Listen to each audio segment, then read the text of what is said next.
Thank you very much, Dan. Good morning, good afternoon to all of you. It is a pleasure for me today to introduce very briefly the e-waste challenge MOOC and its features.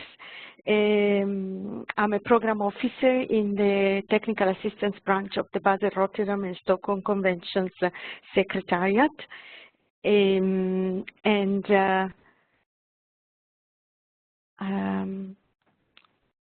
I will be very, very brief, just to introduce the features and a little bit of background behind this activity.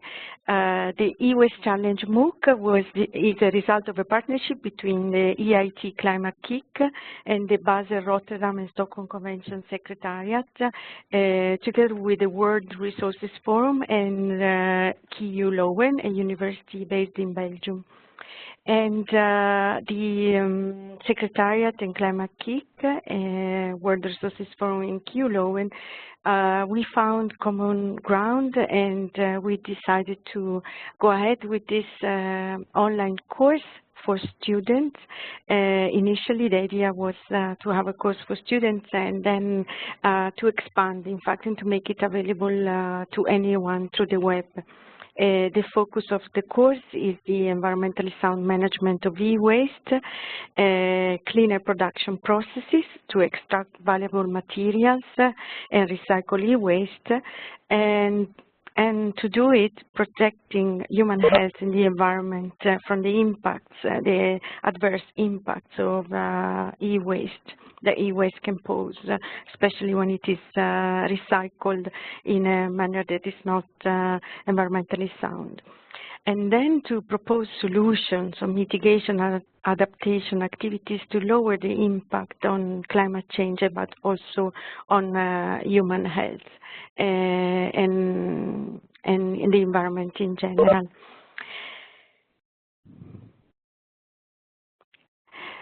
So, as I mentioned, the MOOC initially was taught as a course for students at KU Leuven, but we then decided to make it available on the web to anyone. So it is in the end designed for university students, but also for policymakers, for business managers, e-waste operators in both developed and developing countries. And for anyone who's interested in the topic. So the MOOC is designed to be accessible to all, but also to provide enough depth and further resources for anyone who wishes to dig deeper into this topic. So those who take the challenge, they will have to study about 35-40 hours in short lessons that we call learning nuggets. Each nugget includes suggestions for activities and is linked to a discussion thread on the course forum. So people signing up to the MOOC can complete it at their own time. But for 8 weeks, the main themes of the MOOC will be presented by leading authors. And so the MOOC is completed with webinars, which are interactive sessions dedicated to the students of the MOOC, but also to anyone who's interested to attend them. And some students are following the MOOC as part of their PhD course at KU Leuven at the moment. And the course will remain available after these 8 weeks in which the interactive sessions are provided. And so those who have enrolled in the MOOC can take it at their own time. The MOOC is activity-based and it is designed to support a main challenge. The challenge is a project that has to be developed as a result of this course. So the course is designed in 5 modules and all dedicated to the e-waste challenge. And then it is necessary to take the course or to obtain the certificate to submit the challenge, which is also called Canvas in the MOOC, and it is a project that has to be completed. So the 5 modules, in general, there is a kick-off module, making connections with the reality of the student, but also scoping the problem. And this is where the lesson of today on the Global EOS Monitor 2014 is included. In fact, the first module will present the trends in the world and of e-waste generation. And today, Dr. Rudiger Kur will help us to go deeper into the results and the findings of the Global EOS Monitor 2014. Further on, Module 2 will explore what is inside e-waste and how e-waste is moved across borders. So in particular, the health impacts, the climate impacts, and in general, the environmental impacts of unsound practices of e-waste management. Module 3 will propose sound management practices for extraction of raw materials, valuable materials, and for recycling e-waste. And it will go deeper into the concept of the ESM, the environmentally sound management of e-waste. Module 4 will present incentive opportunities and policies deployed around the world to manage e-waste in a sustainable manner. And Module 5 will introduce campaigns, materials that may be needed to advocate for a sound management of e-waste. In the end, as mentioned, a canvas has to be developed in order to obtain the certificate. The canvas is a project. It's not a big project, or it's just an idea, and it's an idea which is a solution in the context of the student, of the learner who takes the course. The MOOC provides also a social learning environment with dedicated forums and groups, and aims to build a learning community around the course. And then, as mentioned, the subject experts will give interactive classes and sessions like the one of today, to provide an opportunity to the learners and the students to further, to go deeper into the subjects which are presented in the MOOC. So join us on the MOOC and help us to advocate solutions to the e-waste challenge. Here is the link, and here is also, you will find the partners, and I'm really happy to announce that there is a new partner for this MOOC. It is the EIT Raw Materials KIC, who this KIC will promote the MOOC among the universities of the KIC, and will work with us further. So we hope the MOOC will have even more partners in the future, and we hope it will inspire you to advocate for a solution and learn more about e-waste.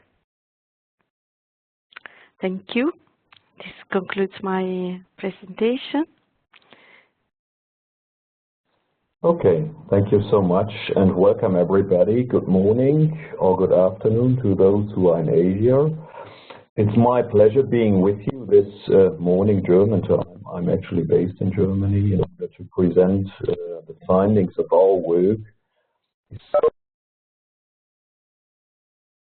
Monitor, and I'm now just trying to start my presentation, but it's somehow conflicting here.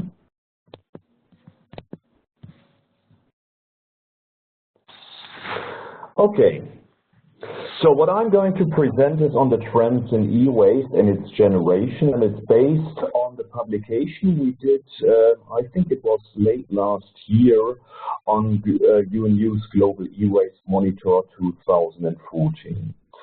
So my name is Rüdiger Kür, and I'm with the United Nations University and a specific program here which is focusing on sustainable cycles.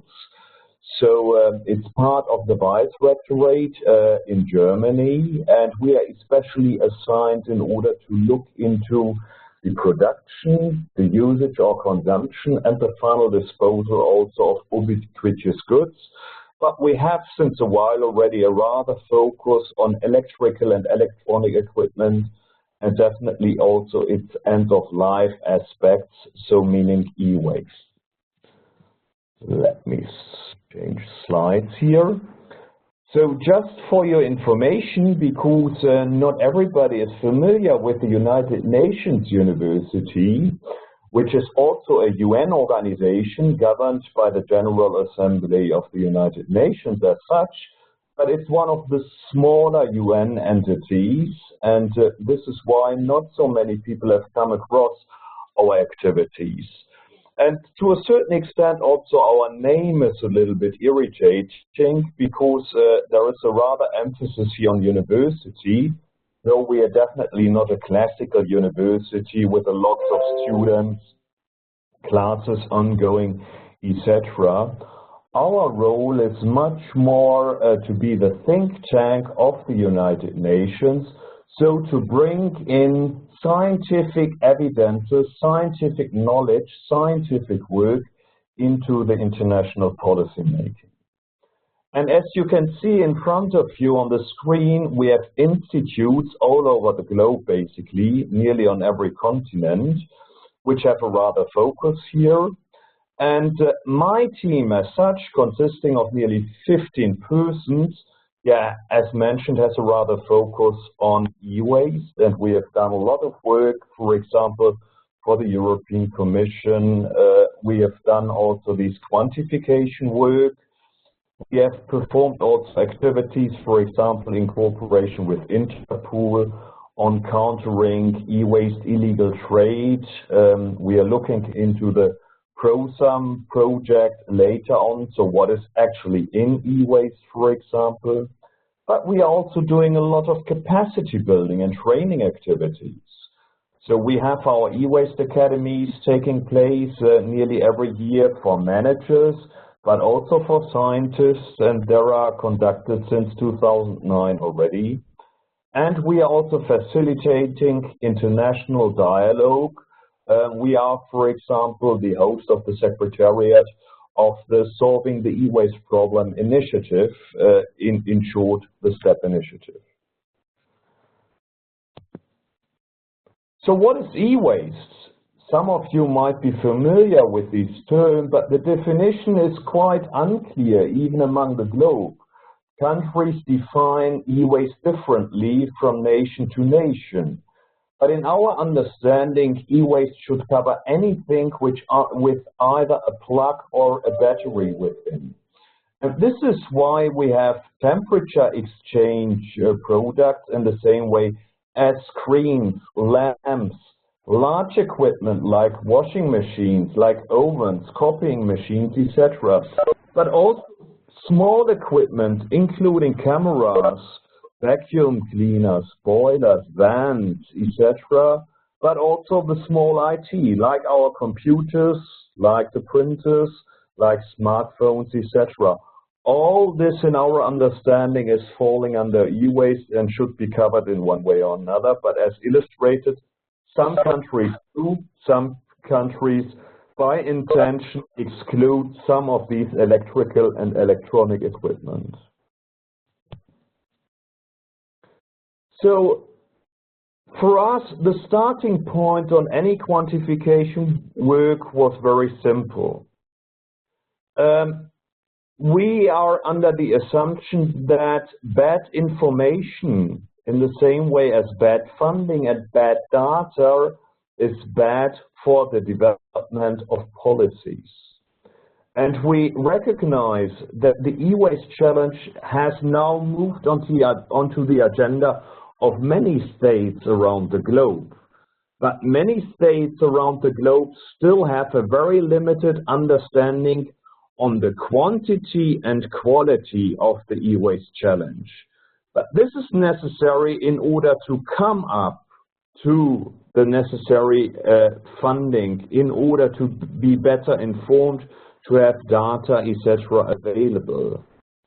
So good information results in good funding and good data and better policies at the end of the day. And this is really the fundamental of our quantification work associated also with the Global E-Waste Monitor.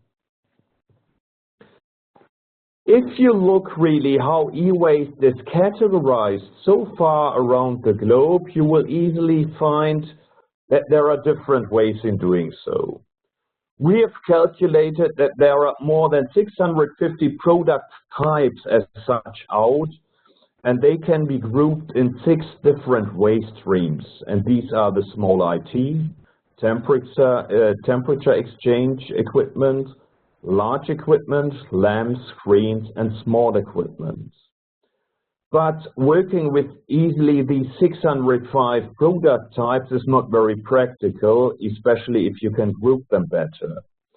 And this is why United Nations University looked also how other key actors in the e-waste domain are dealing with this grouping of products and categorization of products as such.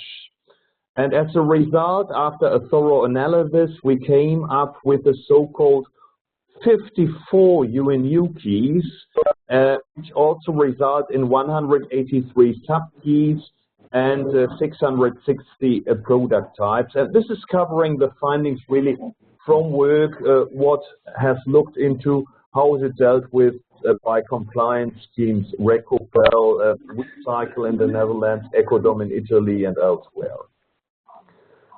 So what else did we do in order to really come up with estimates and good calculations for the e-waste generation in the past, but also in the future?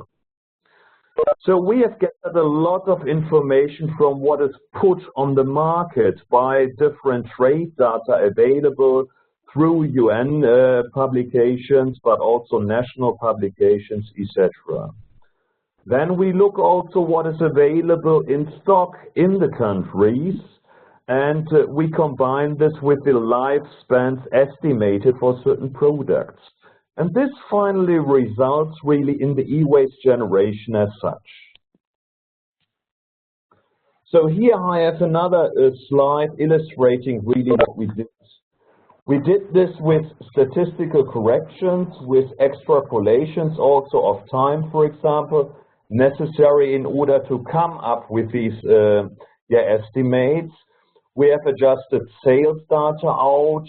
We came up with this product lifespan data and other data sets.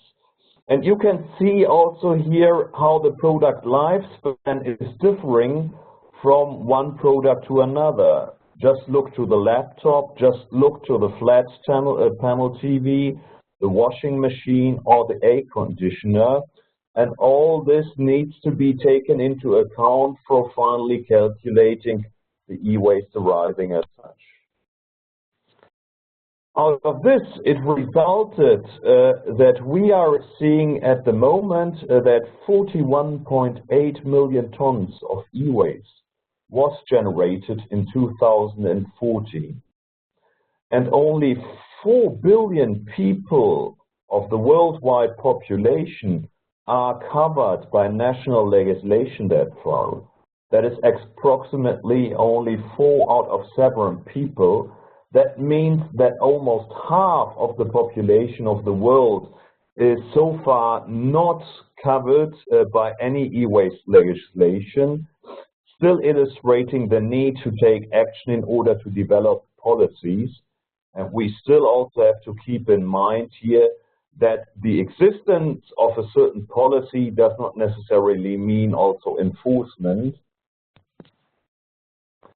So if we look to the e-waste types generated, we concluded that roughly 1 million of tons LAMs are generated or were generated in 2014, 3 million tons small IT, 6.3 million tons of screens, 7 million tons of temperature exchange equipment, 11.8 million tons of large equipment, and 12.8 million tons of small equipment, summarizing with these 41.8 million tons of total e-waste generated.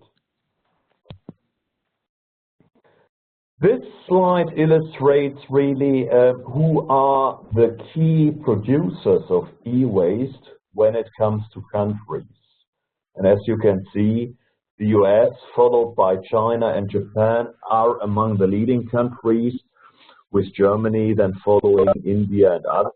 But these are also by far the most populated countries, especially China, the US to a certain extent, India, etc. And you will also recognize that small countries like Libya, Liberia, or Bahrain, for example, their contribution to the global e-waste generation is very limited. But interestingly, and this is something you can also look up by visiting our global e-waste monitor, you will see that the per capita generation of e-waste is especially high in small but rich countries around the globe. For example, a country like Qatar in the Middle East is among of the top producing e-waste per capita at least. So e-waste generation in 2014, a comparison here also per capita or per inhabitant. You can see that the Europeans are producing roughly 15.6 kilogram inhabitants, whereas in Africa on average it's only 1.7 kilogram per inhabitant, and in Asia 3.7. But Oceania and the Americas are also among the leading regions with 15.2 kilograms and the Americas with 12.2 kilograms as such. So this is illustrating really the diversity of e-waste generation per inhabitant around the globe. Interestingly, of the total generated e-waste, only 6.5 million tons are officially collected. Officially means that either municipalities are stepping in here with their recycling centers in order to collect the e-waste, or that private collection companies are contracted in order to do the collection, or there are collection stores also taking place. Please keep in mind, we are talking of 41.8 million tons of e-waste generated per year, and only 6.5 million tons are collected and treated officially, which is a very limited amount. So, and here you can see really how this is looking like, taking a global view on this. So based on literature and governmental resources, we found out that the reported collection percentage of e-waste generated is in the US, roughly, US and Canada, roughly plus minus 12%, whereas it is for the European Union plus minus 40%, China plus minus 28%, Japan plus minus 24%, Taiwan, the province of China, plus minus 30%, and Australia, plus minus 1% as such. E-waste, and this is something Francesca kindly already mentioned in her introduction, is also a very important urban mine because it consists of a lot of material, different components, etc. And a lot of this is made out of metals. As you can see, the total value only of the iron and steel in e-waste generated in 2014 was roughly 9 billion euros. So this is approximately 16.5 kilotons of iron being part of the e-waste as such. And this sums up in a total estimate of values, taking the gold, the silver, the palladium, the aluminium, the copper, etc., being part of the e-waste, summing up into 48 billion euros estimate. Is there a question? Doesn't seem like, okay. On the other hand, when it comes to e-waste as an urban mine, we have also the opposite here. E-waste can also be a toxic mine because it contains metals like mercury, cadmium, chromium, and chemicals like brominated flame retardants, phosphorus, and others, which have health impacts. A health impact to the workers who are performing primitive means in order to harvest certain valuables out of the e-waste, but also health effects to the neighborhood of sites where these primitive e-waste recycling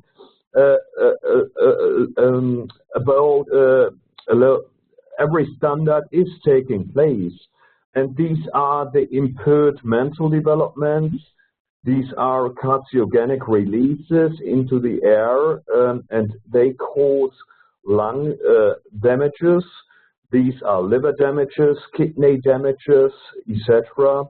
So all this is associated with the primitive means of e-waste recycling. What happens with e-waste? So we have here the sales of electrical and electronic equipment, which we took into account. We have the use in stock, so what is in the households, in the businesses, and the public sector.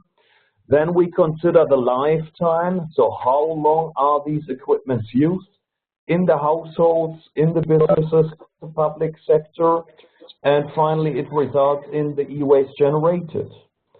And as pointed out earlier, only 6.5 million tons of 41.8 million tons generated e-waste are collected properly in official schemes. So we have different scenarios to consider here. Scenario 1 is the official take-back system. Scenario 2 is a waste bin, and scenario 3 and 4 are the trade, the legal and illegal trade outside of the official take-back systems. So we have tried to illustrate here a bit really how the situation is looking like, and I hope that you also find it helpful to see how it's looking like. So the official collection scenario is looking in this way.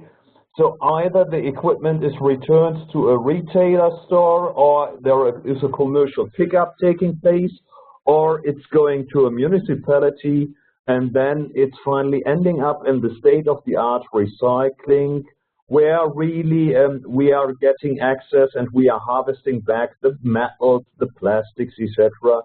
And to a certain amount, we can even make money out of it. The second scenario, which is a very severe one, looking to the actual collection rates, is e-waste in the waste bin. Simply because of limited knowledge by the consumer, too much is, by our understanding and about our research, also ending up in the waste bin, because it's easy, it's comfortable, because people might not know that they have to separate e-waste from their normal household bin, etc. And in consequence, this trash is finally ending up in incinerators or landfills, and by this completely lost. And by this we are also losing valuable resources, and as illustrated earlier, also a lot of money. And scenario 3 is a collection outside official schemes in developed countries.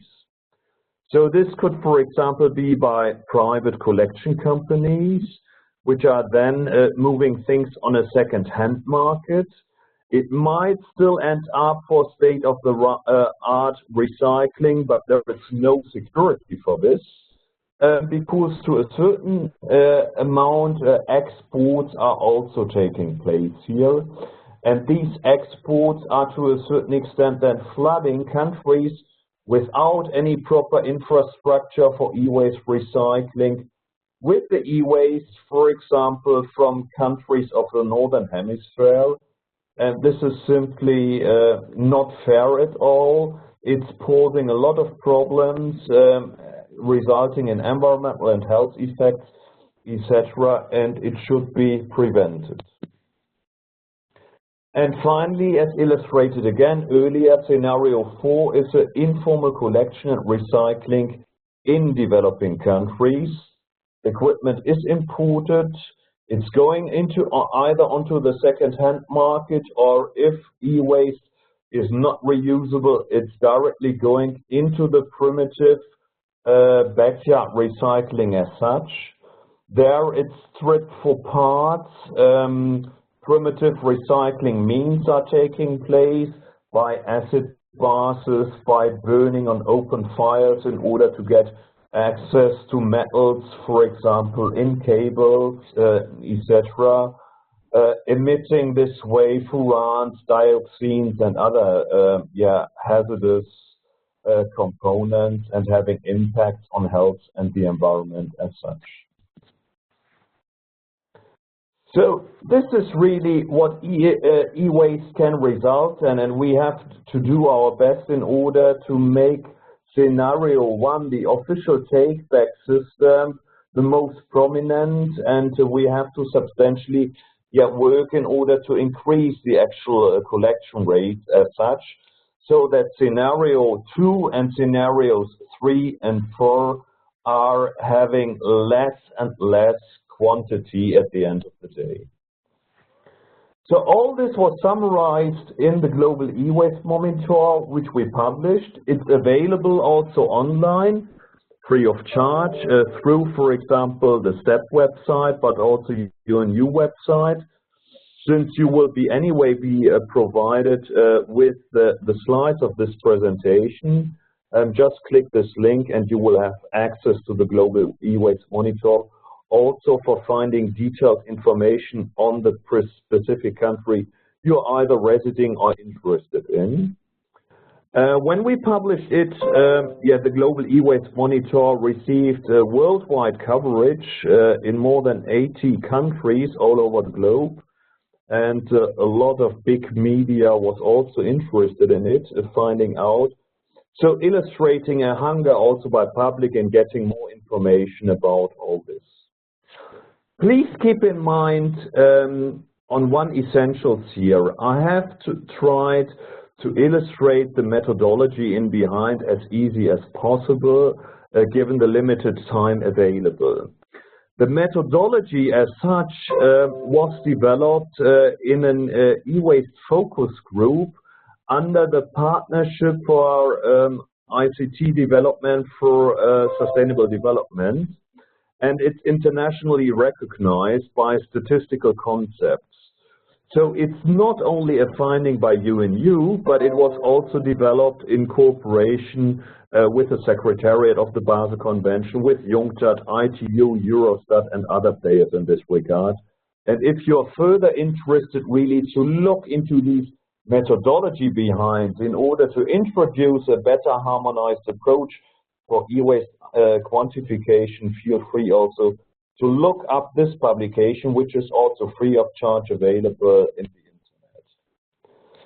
So the outlook for our activities in this regard is we are continuing our quantification work on a national level. We are still working with different players like OECD, like UNECE, in order to have better data access, for example, in the former Soviet Union. And we hope to publish another edition of the Global E-Waste Outlook 2017 again, which will have a different focus, but still providing them the latest numbers on e-waste as such. And it's also worthwhile mentioning here that e-waste is mentioned as an SDG indicator in the targets 11.6 and 12.5. So e-waste is high level recognized also in this regard, being a relatively new challenge, but something we have to cope with. Conclusions from this presentations are quite simple. It's an unprecedented level of detailed knowledge of the world e-waste market. We break it down into 45 types of e-waste, and they are available per country but not yet published. You may wish to contact UNU if you are interested in these data. So please be reminded, 41 million tons of e-waste are generated per year globally. This is a value of 48 billion euros of raw materials. Only 6.5 million tons is collected by official take-back systems. At least 0.7 million tons of e-waste is discarded in the EU, 5 to 10%, and the rest is still unknown, so it requires still further work in order to really come up with good policies at the end of the day. So thanks a lot for your attention, and this was the first part of my presentation. I just need to open it. So this is a very brief introduction only in the ProSum project. So it's entitled Prospecting Secondary Raw Materials in the Urban Mining Wastes. And I'm presenting it because I'm heading the program, who is also in charge of this activity. But the scientific lead of this activity from UNU's end is with Dr. Jakob Huisman, who is unfortunately unavailable today. So he would be better qualified in order to answer questions, etc. But I'll do my best in order to guide you a little bit through and give you first insights into these activities. So it's a project funded by the European Union's Horizon 2020 Research and Innovative Program under a certain grant agreement. And it's a rather large-scale project involving participants from all over the European Union. And if I'm not completely wrong, I think it's more than 20 members forming the consortium as such. So aim of the ProSum project is to construct a European Union knowledge base. And the knowledge base shall help further when you're considering aspects, what kind of raw materials are used in equipment and what is still needed if we are continuing production, if we are coming up with new products in the future, etc. So as such, ProSum will become part of the European Union geological data infrastructure, and it shall be user-friendly portal and a single inventory, so a single entry point in order to be provided with all the data necessary in order to find out more about the raw materials used in products. So in that sense, it is aligned with other primary and secondary raw material portals in the EU, such as the Urban Mine Knowledge Data Platform, and others existing here.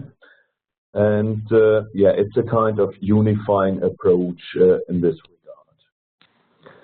So the approach is quite simple. First of all, it's a product categorization. And there is a pretty much focus of ProSum in EEE, so standing for electrical and electronic equipment. But it also covers vehicles and batteries. And the characterization is looking into factors and trends in composition that affect the critical raw materials content for products and components. And they look into protocols for assessing critical raw materials parameters in the products of the mentioned categories, so EEE, vehicles and batteries. In addition, they look into the stocks and flows. So they look into part sales, current stocks, future waste stocks and their flows around the EU, and protocols to identify future stocks and flows. Then we have the waste characterization also. And here the critical raw material content is of interest, how it's treated as wastes, and mining wastes is taking place. So protocols for assessing critical raw materials parameters in wastes. And finally, it's also a matter of networking. So join the information network, and by this ProSum is regarded really as an open initiative also. It's a dynamic platform for the entire stakeholder community. It's inviting to join the community of professionals working to improve data availability and the knowledge base of critical raw materials. Why is this essential? I think it's very easy to illustrate only on this slide by seeing really how screens have developed over the past couple of years. You might see the typical CRT-related monitor first. This is the one we all used when we started working with the computers. Then we moved to flat screens of 17-inch, for example. Now we have flat screens and other approaches here available, including also these very intelligent notebooks with revolving screens, etc., consuming less raw material as such, also by changes of design. So just an example here that the typical circuit board weight has decreased from 2.5 kilograms when we started with the typical CRT TVs to 0.5 kilograms these days, even with a large screen, flat screens many are using today. And these slides are briefly illustrating how the display product changed rapidly. And this might be information for you to look up also once you are provided with the slides from this presentation as such. And here I just incorporated really how the circuit boards from screens in kilotons, how the development is expected from our end. And as you can see, it's going down now after a certain summit last year, this year, and now it's going down in weight. So for 2014, the EU estimate for e-waste generated, and here I have a specific focus on copper and precious metals per e-waste category. So in temperature exchange, the copper in kilotons is more than 25 as such. If we look to gold, in the screens, it's around 17 kilotons. Or if we look to the small equipment, which also contain a lot of copper, it's again much more than 70 kilotons contained in the EU estimated e-waste generated when it comes to small equipment as such. So only looking to copper, that means for the European Union we are speaking of more than 420 kilotons. Global amount of copper from electronics would be 1.5 million kilotons as such. Sorry, not million, 1,900 kilotons as such. Conclusions and outlook. Very easily also from here, ProSum has started its work roughly 1 year ago. It's continuing another year, so there is a lot of cooperation still possible. We are trying to strengthen our cooperation also with the UN Sustainable Development, with the OECD, with UNECE on data collection on e-waste statistics both for waste generation as collection volumes, etc. But the ProSum project remains open for any kind of cooperation. So I hope that with the limited time available, I could raise a little bit of interest in these concrete projects by you as participants. In case, feel free reaching out to me, and we will try to liaise further here and see whether any kind of cooperation, provision of further information, etc. is possible. So this wraps up really my presentations for today. I think I've consumed sufficient time from you, and now it's time in order to try to answer questions. And I hope you found it interesting what I presented to you. So thanks again to Francesca and the entire Basel Secretariat for hosting us today. And I'm now open for any kind of questions.